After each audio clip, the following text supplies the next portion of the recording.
Finally কিন্তু অনেক জল্পনা কল্পনা শেষে সৌদি আরবের রিয়াদে 18টি দেশের 18টি দলের নামি দামি স্পোর্টস প্লেয়ারদের নিয়ে শুরু হয়ে গেল ফ্রি ফায়ার ওয়ার্ল্ড কাপ 2025। আর এই ওয়ার্ল্ড কাপে সৌদি আরবের রিয়াদে বসে আমাদের বাংলাদেশের হয়ে প্রতিনিধিত্ব করতেছে টিম রেড হক। Red Hawks! Bangladesh bold entry, hot drops, hotter M. প্রথম দিনে নকআউট স্টেজ ডে 1 কিন্তু খেলা শেষ হয়ে গেছে। প্রথম দিনে হওয়া 6টা ম্যাচের মধ্যে কোন টিমের পারফরমেন্স কেমন ছিল, কোন টিম কত পয়েন্ট কালেক্ট করতে পেরেছে, 6টা ম্যাচের মধ্যে আমাদের আরএসকে এর পারফরমেন্স কেমন ছিল, এই সকল কিছুর আপডেট জানতে হলে অবশ্যই তোমাদেরকে এই পুরো ভিডিওতে চোখ রাখতে হবে। তো টুর্নামেন্টের শুরুতেই কিন্তু আমরা এইরকম একটা ম্যানেজমেন্ট সিস্টেম দেখতে পাই। নকআউট স্টেজ ডে 1 এ অংশগ্রহণ করা 12টা টিমকেই কিন্তু খুব ভালোভাবে ম্যানেজমেন্ট করে সাজানো হয়েছে। তো এখানে ফার্স্ট ম্যাচের শুরুতে কিন্তু আমরা ক্লক টাওয়ারের মধ্যে খুব ভালো একটা ল্যান্ডিং দেখতে পাই। এখানে বেসিক্যালি দুইটা স্কোয়াড ল্যান্ডিং করে, একটা হলো কোর মেমোরি আর একটা হলো ভিশন সিস্টেম। কোর মেমোরির প্লেয়ার্সরা কিন্তু ভিশন সিস্টেমের একটা প্লেয়ারকেও কোনোভাবে ছাড় দিতেছিল না। দেখতে দেখতে মাত্র কয়েক সেকেন্ডের মধ্যেই ভিশন সিস্টেমের 3টা প্লেয়ার কোর মেমোরির প্লেয়ারদের কাছে কিন্তু ইলিমিনেট হয়ে যায়। এন্ড এরপর টিমের লাস্ট প্লেয়ারকেও তারা ইলিমিনেট করে পুরো টিমকে ওয়াইপ আউট করে। টিম কোর মেমোরি কিন্তু #12 নাম্বার টিমকে পুরোপুরি ওয়াইপ আউট করে ম্যাচের শুরুতে 4টা কিল করে তাদের কিলের খাতা খুলে ফেলে। এন্ড এরপর আমরা ফুল ম্যাপের মধ্যে কিন্তু আমাদের টিম আরএসকে কে দেখতে পাই। তারা কিন্তু মোস্ট অফ দা টাইম মিলের দিকে ল্যান্ডিং করলেও এইবার কিন্তু তারা তাদের ল্যান্ডিং এর জায়গা পরিবর্তন করে ফেলেছে। আরএসকে 3টা প্লেয়ার রিমনাম ভিলেজে থাকলেও কিন্তু আরেকটা প্লেয়ার রয়েছে হ্যাঙ্গারে। তারা কিন্তু সবাই এক জায়গায় নামেনি, একটা প্লেয়ারকে আলাদা একটু দূরে সরিয়ে দিয়েছে। যাই হোক, ম্যাপের মধ্যে একটু ভালোভাবে লক্ষ্য করলে দেখতে পারবা আরএসকে টিমের একটু সামনে ক্লক টাওয়ারের মধ্যে একটু আগেই কিন্তু দুইটা টিমের বিশ্বযুদ্ধ হয়ে গেছে। এন্ড নেক্সটে কিছুক্ষণ পর আমরা কিন্তু আরএসকে সাথে টিম ফ্যালকনের ধামাকাদার একটা ফাইট দেখতে পাই। ফার্স্টে আরএসকে টিমের কুট্টুস কিন্তু টিম ফ্যালকনের একটা প্লেয়ারকে নকডাউন করে দেয়। এন্ড ওইটাকে ফিনিশ করার সাথে সাথে টিম ফ্যালকনের কিন্তু আরো একটা প্লেয়ারকে তারা নকডাউন করে দেয়। এইভাবেই টিম আরএসকে কিন্তু ক্লক টাওয়ারের নিচে বসে টিম ফ্যালকনের তিনটা প্লেয়ারকে এলিমিনেট করে দেয়। বাট টিম ফ্যালকনের 4 নাম্বার যে প্লেয়ারটা বেঁচে ছিল ওই প্লেয়ারটা আবারও তাদের প্লেয়ারদের সকলকে রিভাইভ দিয়ে রিকভারি করে নেয়। এরপর কিছু সময় কিন্তু সকল টিমের প্লেয়ার্সরাই মোটামুটি হোল্ড করেছিল। তেমন একটা বড়সড় ফাইটে তারা কিন্তু জড়ায়নি, আর হাইলাইট করার মতো তেমন বড়সড় ফাইট হয়ওনি। এরপর ওই ম্যাচের এট দ্য লাস্ট মোমেন্টে জোন এসে হোল্ড করে কিন্তু আমাদের ফ্যাক্টরির উপর। এইবার এখানে টিম আরএসকে যখনই এখান থেকে জোনের দিকে মুভ করতে যায় তখনই ডান দিক থেকে তাদের সঙ্গে দেখা হয়ে যায় টিম ইভোসের সঙ্গে। টিম ইভোসও কিন্তু পুরোপুরি রেডি হয়েছিল যে কোনো একটা টিমের সঙ্গে ফাইট করার জন্য। এন্ড ওইখানে team RSK and team Evos কিন্তু পুরোপুরি ফাইটে জড়িয়ে যায়। ইভোসের প্লেয়ারদের দিকে লক্ষ্য করে দেখতে পারবা তারা কিন্তু কোনোভাবেই ড্যামেজ খাইতেছিল না, কিন্তু আরএসকে এর প্রতিটা প্লেয়ারকে একের পর এক নকডাউন করতেছিল। এন্ড এরপর শেষে দেখা যায় আরএসকে শুধুমাত্র ফিলকার একা বেঁচে আছে। ফিলকার পিছের দিকে এসে একটু কাভার নেওয়ার পর আলফার একটা প্লেয়ার তাকে দেখে ফেলে এন্ড এলিমিনেট করে দেয়। পুরো আরএসকে টিমকে ওয়াইপ আউট করে দেয়। আরএসকে এইখানে কিছুই করার ছিল না, তাদেরকে সামনে থেকে রাশ দিতেছিল টিম ইভোস এন্ড পিছন থেকে টিম ফ্যালকনের প্লেয়ার্সরাও তাদের মোটামুটি ভালো একটাই ড্যামেজ দিতেছিল। আরএসকে এইখানে কিছুই করার ছিল না, জাস্ট চাপে পড়ে আর চাপ নিতে পারেনি। এরপর আমরা ফ্যাক্টরির মধ্যে দেখতে পাই team Evos, Core Memory, Falcon, Pain Gaming, Alpha and Hotshot এই 6টা টিম কিন্তু বেঁচে রয়েছে এন্ড তারা জোনের দিকে মুভ করতেছে। টিম কোর মেমোরি কিন্তু ফার্স্টের দিকে ওই যে ভিশন সিস্টেমকে মেরে দেওয়ার পর তারা ফ্যাক্টরিতে এসেই বসেছিল, তাদের আর অন্য কোথাও যাওয়ার প্রয়োজন পড়েনি। এবার আমরা বেশ কিছুক্ষণ পর দেখতে পাই ফ্যাক্টরির মধ্যে মাত্র 4টা টিম বেঁচে আছে, আর এই 4টা টিমের কিন্তু 4টা প্লেয়ার করেই অ্যালাইভ রয়েছে। এরপর আমরা দেখতে পাই কোর মেমোরি ইভোসের উপর রাশ দেওয়ার জন্য সিদ্ধান্ত নেয়। এন্ড ওই টাইমে ফ্যাক্টরির মধ্যে ইভোসও কিন্তু ফাইট নেওয়ার জন্য প্রস্তুত হয়ে বসেছিল। এন্ড এরপর team Core Memory and Evos Sports এই দুইটা টিমই কিন্তু ফাইটে জড়িয়ে যায়। টিম ইভোস কিন্তু এইখানে কোর মেমোরিকে কোনোভাবেই পাত্তা দেয়নি। কোর মেমোরি এইখানে ইভোসের উপর রাশ দিতে এসে তারা ফুল টিম কিন্তু ইভোসের কাছে ওয়াইপ আউট হয়ে যায়। এরপর টিম ইভোস যখন ফ্যাক্টরির মধ্য থেকে ওই দিকে মুভ করতে যায় তখনই টিম ফ্যালকন বুঝে যায় এটাই সঠিক সময় ইভোসের উপর আক্রমণ করার। এন্ড সাথে সাথে team Evos and team Falcon ফাইটে জড়িয়ে যায়। আর এই ফাইটেই at the last moment team Evos team ফ্যালকনের কাছে ওয়াইপ আউট হয়ে যায়। আর এইভাবেই টিম ফ্যালকন বুইয়ার খাতায় তাদের নামটা উঠিয়ে নেয়। 2024 সালের চ্যাম্পিয়ন হওয়া টিম কিন্তু 2025 সালে এসে ওয়ার্ল্ড কাপের প্রথম ম্যাচে বুইয়া পেয়ে তাদের যাত্রা শুরু করে। ফার্স্ট ম্যাচেই কিন্তু টিম ফ্যালকন পেয়ে যায় 27 পয়েন্ট এন্ড 15টা এলিমিনেশন। দেন ইভোস পায় 19 পয়েন্ট 10টা এলিমিনেশন। টিম কোর মেমোরি পায় 13 পয়েন্ট 5টা এলিমিনেশন। পেইন গেমিং পায় 12 পয়েন্ট 5টা এলিমিনেশন। টিম রেড হক্স কিন্তু পেয়েছিল 10 পয়েন্ট 6 এলিমিনেশন। এছাড়াও বাকিগুলো তো তোমরা স্ক্রিনের উপর দেখতেই পারতেছো। এরপর কিন্তু নকডাউন স্টেজের ডে 1 এর দ্বিতীয় ম্যাচ শুরু হয়ে যায় পুরগাটরি ম্যাপের মধ্যে। পুরগাটরি ম্যাপে ম্যাচের শুরুতেই আমরা কিন্তু আরএসকে কে ব্রাজিলের মধ্যে ল্যান্ডিং করতে দেখি। এইটা ছিল আমাদের বাংলার টিম রেড হক্সের নেওয়া একটা ভয়ঙ্কর ডিসিশন। এরপর আমরা কিন্তু এখানে দেখতে পাই টিম আলফা এন্ড ইভোস একটা ভয়ঙ্কর ফাইটের মধ্যে জড়িয়ে যায়। এখানে আলফার কিন্তু আর একটা প্লেয়ার রয়েছে 3v1 পজিশন। হয়তো ইভোসের এই একটা প্লেয়ারকে সে ডাউন করে দিয়েছে, বাট পিছন থেকে ইভোসের একটা প্লেয়ার এসে তাকে এলিমিনেট করে দিল। এই ফাইটে কিন্তু টিম ইভোসের কাছে টিম আলফা পুরোপুরি ওয়াইপ আউট হয়ে গেল। ফাইট শেষে এইখানে ইভোসের ম্যান পাওয়ার ভালো ছিল তা কিন্তু না, ইভোসেরও কিন্তু মাত্র 2টা প্লেয়ার অ্যালাইভ ছিল।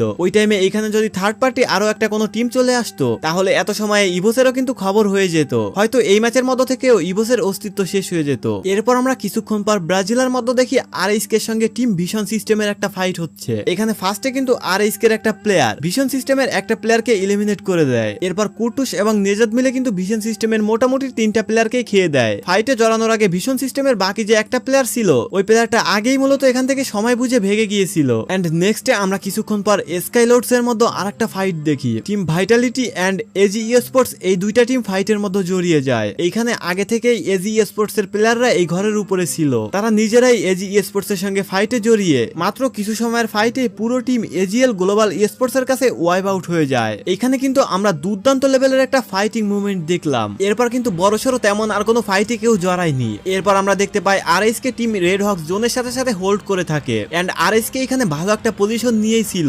এন্ড এরপর তাদের কাছাকাছি চলে আসে পেইন গেমিং এর 2টা প্লেয়ার। টিম রেড হক্স এখানে পেইন গেমিং এর সঙ্গে ফাইটে জড়িয়ে যায় এন্ড পেইন গেমিং টিমের লাস্ট 2টা প্লেয়ারকে এলিমিনেট করে তাদের ফুল টিম সহ ওয়াইপ আউট করে ফেলে। এখানে আরএইচকে এর পজিশন কিন্তু খুবই ভালো ছিল। এবার কোর মেমোরির প্লেয়াররাও সিদ্ধান্ত নিয়ে নেয় আরএইচকে এর সঙ্গে ফাইটে জড়ানোর। এবার আরএইচকে এন্ড কোর মেমোরির এই ফাইটে কোর মেমোরির কাছে কিন্তু আরএইচকে এর পুরো টিম ওয়াইপ আউট হয়ে যায়। এরপর আরএইচকে এর সঙ্গে অনেক সময় ধরে ফাইট করার পর কোর মেমোরি জোনে পড়ে যায়। জোন থেকে উঠতে উঠতে তারা তাদের এইচপি রিকভারি না করতে পেরে তারা ফুল টিম সহ জোনের মধ্যেই এলিমিনেট হয়ে যায়। কোর মেমোরির ফুল টিম ওয়াইপ আউট হওয়ার পর আমরা কিন্তু এখানে দেখতে পাই টিম ইভোসো আরেকটা স্কোয়াডের সঙ্গে ফাইটে জড়িয়ে তারাও কিন্তু সেইখানে পুরো টিম সহ ওয়াইপ আউট হয়ে গেছে। এরপর আমরা কিছুক্ষণ পর এখানে মাত্র 3টা টিমকে অ্যালাইভ দেখতে পাই। এখানে ছিল টিম ফ্যালকন, এইখানে ছিল team Falcon and Pakistani team Hotshot Sports and team Virtus Pro. এরপর এখানে কিন্তু টিম ফ্যালকন পাকিস্তানি টিম হটশটের সঙ্গে ফাইটে জড়ানোর সিদ্ধান্ত নেয়। এই ফাইটে পাকিস্তানি টিম হটশটের সঙ্গে ফাইটে জড়িয়ে টিম ফ্যালকনকে কিন্তু পুরো টিম সহ এলিমিনেট হয়ে ম্যাচ থেকে বিদায় নিতে হয়। হটশটের 2টা প্লেয়ার এখানে ফ্যালকনদের প্লেয়ারদের দুর্দান্ত লেভেলের ড্যামেজ দিতেছিল।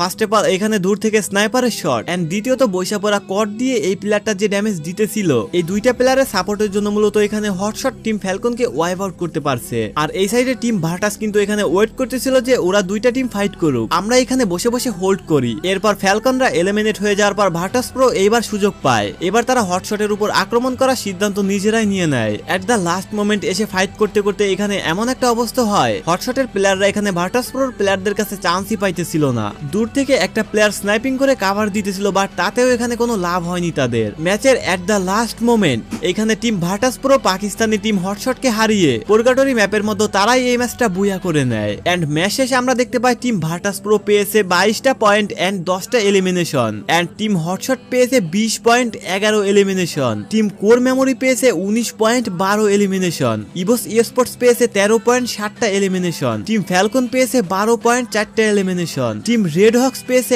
8 পয়েন্ট 4টা এলিমিনেশন এন্ড আদার্স গুলো তো তোমরা দেখতেই পারতেছো। এইভাবেই শেষ হয়ে যায় নকডাউন স্টেজ ডে 1 এর দ্বিতীয় ম্যাচ। এন্ড এরপর নেক্সট ম্যাচ দেওয়া হয় আমাদের কালাহারি ম্যাপের মধ্যে। এবার আমাদের বাংলাদেশের যে সকল সাপোর্টাররা বা যে সকল অডিয়েন্স রয়েছে তারা তো আরএইচকে এর উপর খুব ভালো একটা আস্থা নিয়ে বসে থাকে যে আরএইচকে কালাহারি ম্যাপের মধ্যে খুব দারুণ লেভেলের পারফরমেন্স করে, হয়তো এই ম্যাচে টিম রেড হক্স তাদের আসল রূপ সকলকে দেখিয়ে দিবে। আচ্ছা এবার নরমালি ভাবে কালাহারি ম্যাপের মধ্যে থার্ড ম্যাচও শুরু হয়ে যায়। আমরা আমাদের টিম আরএইচকে কে দেখি নরমালি ভাবে তারা যেখানে ল্যান্ডিং করে মানে দা সাবের দিকে তারা ওইখানেই ল্যান্ডিং করেছে। এখানে আমরা আরএইচকে ডান দিকে কিন্তু দেখছিলাম ফ্লুস্কো টিমকে এন্ড বা দিকে কিন্তু দেখছিলাম পেইন গেমিং দের। তবে কিছুক্ষণ পর কিন্তু আমরা এখানে কাউন্সিল হলের মধ্যে দুর্দান্ত লেভেলের একটা ফাইট দেখতে পাই। এইখানে team Falcon and team Vitality কিন্তু দুর্দান্ত লেভেলের একটা ফাইটে জড়িয়েছিল। ফাইট করতে করতে যখন ভাইটালিটির 2টা প্লেয়ার নকডাউন হয়ে যায় ফ্যালকনদের কাছে তখন দেখা যায় ফ্যালকনের মাত্র একটা প্লেয়ার বেঁচে আছে। টিম ভাইটালিটির প্লেয়াররা ফাইটে এবং পজিশনে ভালো জায়গায় থাকলেও একটু পর দেখা যায় তারা ফাইট না করে ভাগতেছে, মানে তারা কোনোভাবে টের পেয়ে গেছিল এই ফাইটের মধ্যে যে কোনো একটা থার্ড পার্টি দল এন্ট্রি নিছে।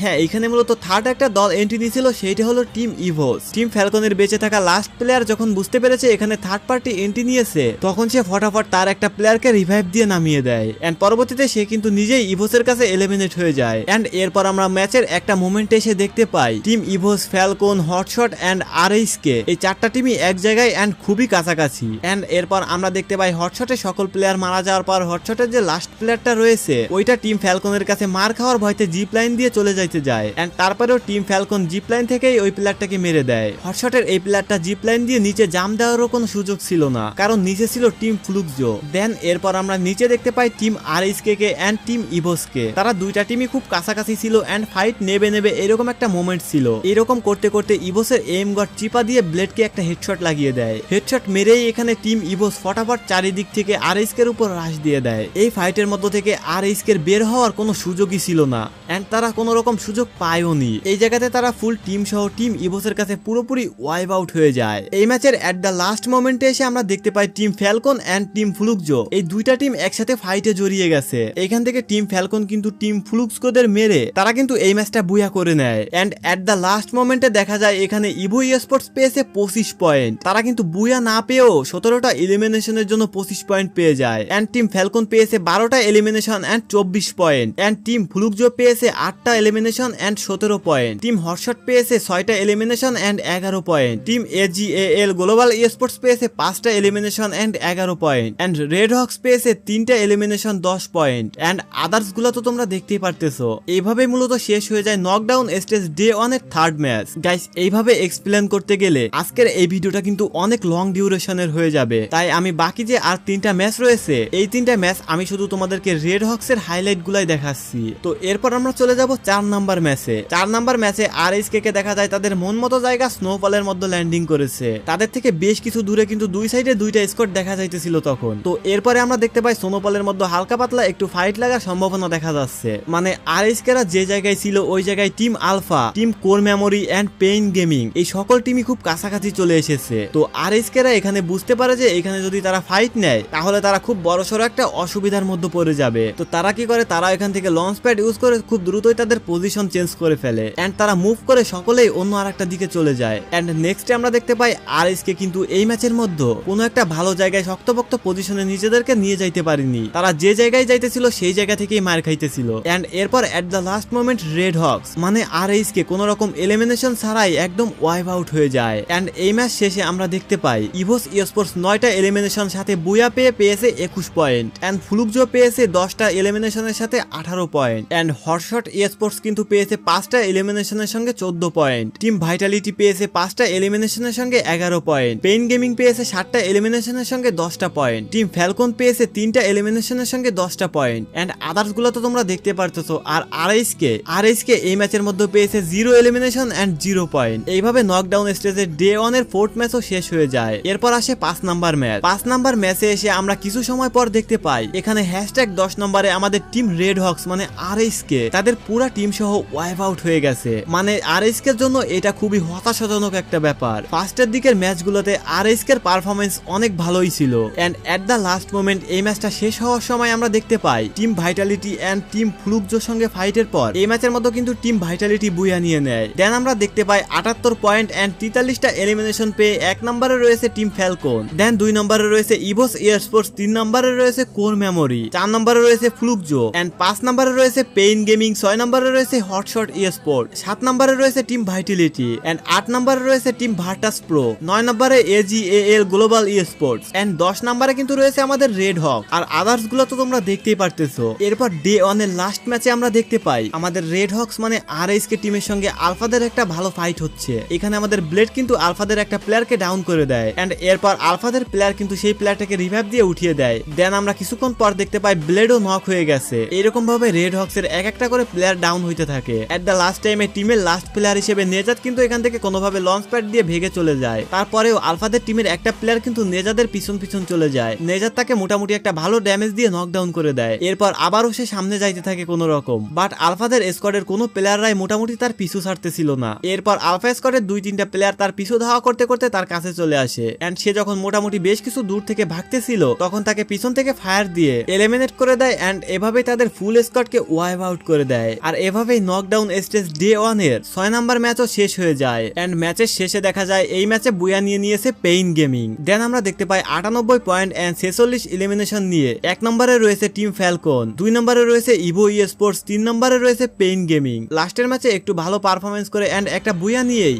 একদম নিচে থেকে পেইন গেমিং চলে আসে একদম উপরে এন্ড 4 নম্বরে চলে যায় কোর মেমোরি, 5 5 নম্বরে থাকে ফুলুকজো, 6 নম্বরে রয়েছে টিম ভাইটালিটি এন্ড 7 নম্বরে হটশট স্পোর্ট এন্ড আমাদের রেড হক্স কিন্তু চলে যায় একদম 11 নম্বরে। এখানে ফার্স্টের দিকে কিন্তু আরএসকে এর পারফরম্যান্স খুব ভালোই ছিল, বাট শেষের 3 ম্যাচের মধ্যে এসে তাদের পারফরম্যান্স হঠাৎ করে অনেক লো হয়ে গেছে। এই যে Pain Gaming, team Vitality, Vision System, Virtus Pro, এদের পারফরম্যান্স কিন্তু প্রথম দিকে অনেক লো ছিল, বাট শেষের দিকে তারা যেন কেমনে কেমনে একটু বুয়া পেয়ে এন্ড এলিমিনেশন পেয়ে একটু বেশি পয়েন্ট পেয়ে গেছে। যাই হোক, নেক্সট ম্যাচে বা নেক্সট ডেতে আমাদের রেড হক্সকে কিন্তু অনেক ভালো রকম পারফরম্যান্স করতে হবে এন্ড তাদেরকে খুব ভালোভাবে কামব্যাক করতে হবে। আমরা কিন্তু তাদের থেকে অনেক ভালো কিছুই আশা করি। প্রথমত তারা ফার্স্ট টাইম দেশের বাইরে এরকম একটা ম্যানেজমেন্টের মধ্যে এরকম একটা ওয়ার্ল্ড কাপ খেলতে গেছে এন্ড আমাদের দেশের ওয়েদারের সঙ্গে সেই দেশের ওয়েদার কিন্তু ম্যাচ খাবে না এন্ড পরিবেশেরও একটা ব্যাপার স্যাপার রয়েছে। এন্ড এছাড়াও আমরা যদি এখন ডিভাইসের কথা বলি, তাদের কিন্তু মাত্র 1 থেকে 2 দিন আগে তাদের নতুন ডিভাইস দেওয়া হয়েছে। সেই ডিভাইসের মতো গেম প্লে করে 1 থেকে 2 দিনে হাত সেট করা সেইটাও কিন্তু অতটা সহজ কোনো বিষয় না।